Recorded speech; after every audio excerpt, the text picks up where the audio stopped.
I've been a journalist and a broadcaster for nearly 40 years. I've worked in radio, television and print in both the public and the private sectors. 2 years ago, I set up a new online media company called The Platform. It streams talk radio, long-form interviews and sports even. We publish commentary and opinion pieces from a very wide range of writers. I've never been successfully sued for defamation. I've won a few awards, and in hundreds of thousands of hours on air, I've only had one BSA ruling against me. Now, I'd like to think that might make me an expert in New Zealand media and give me a perspective about its current state, but I'm not. I'm told by mainstream media and those a little younger than me that I'm pale, stale and male, a coloniser, a rapist, a misogynist and, of course, a TERF. I don't take any of that too seriously, but it does seem to be indicative of the mindset of legacy media in this country. They seem almost universally interested in telling you what to think and what your opinions should be, rather than informing you so you can make up your own minds. And really, they aren't at all interested in what you do think. They turn off their comment section and declare they will not debate issues like climate change, co-governance, the treaty, transgenderism, and of course, free speech.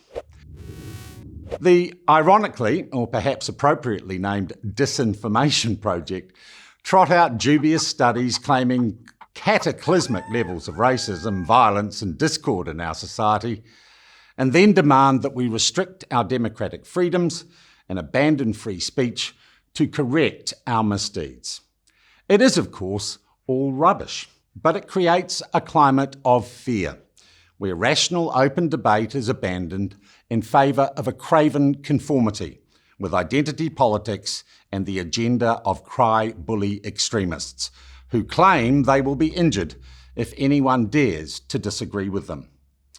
This problem isn't confined to the editorial staff of our major media outlets, all of whom, in one way or another, have been compromised by taking government funding with strings very definitely attached.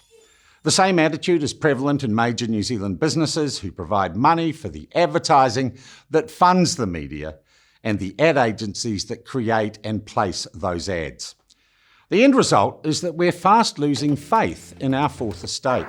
Increasing numbers of New Zealanders do not trust mainstream news media, who gaslight them and portray this country at a place so at odds with their real lived experience.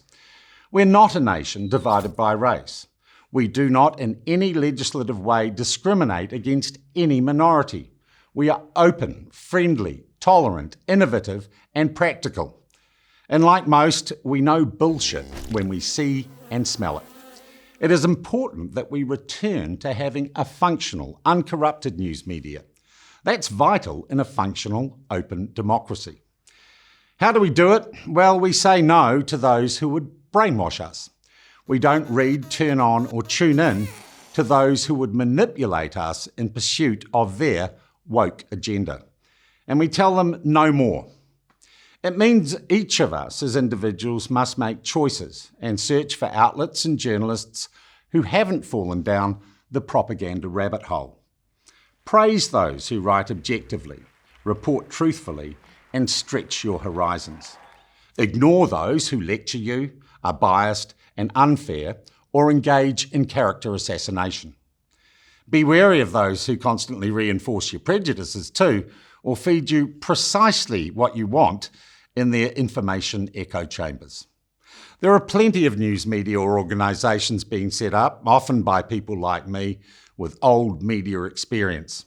And the way news is conveyed to you is rapidly changing. But the fundamental principles of what it should be are timeless. We no longer live in a world where the 6 o'clock news and the morning paper provide certainty and universal truth. But through the wonders of the digital age and by using our own common sense, we can discern a true picture of the world we live in and make up our own minds of how we react to and exist in it. To fix our broken media will require some effort. You're going to need to complain and praise and search and comment. You'll need to get involved, to think, to argue, to discuss and to speak up when you see something wrong. This doesn't have to be done with anger or hatred. I prefer humour and engagement. But there will be resistance from those who currently feel that they control the narrative and, by extension, you. I get the feeling right now we've collectively had enough, and there is a mood to examine the failings of our media and change it for the better. I want to be part of that change, and I hope you do too. I'm Sean Plunket, journalist and founding editor of the platform for The Common Room. For more videos like this, subscribe at commonroomnz.com.